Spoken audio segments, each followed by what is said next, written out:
Hello, magandang people, magandang araw po sa lahat. Akin lang pong ipapakita sa inyo ang aking chicken curry.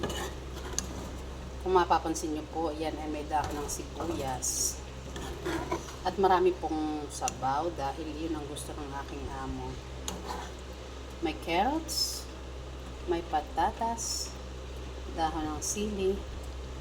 Isinangkot sa ko po yung manok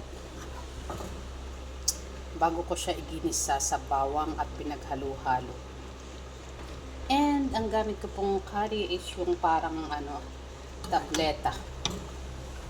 Masarap yan guys, kaya paborito ng amo ko, lagi siya nagre-request.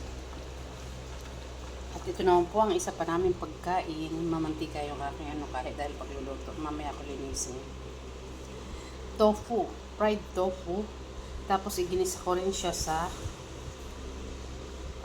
dahon ng sibuyas.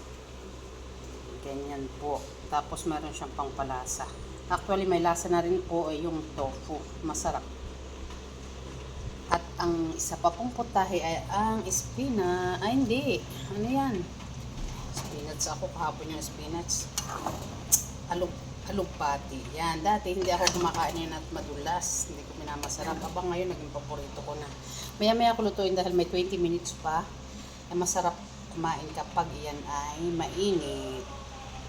Yan lang guys. Pinlex ko lang ang aming ulam ngayong hapon. Ang delicious. Grabe oh. Tingin pa lang naman. Bye bye. Maya maya maghahapon na kami.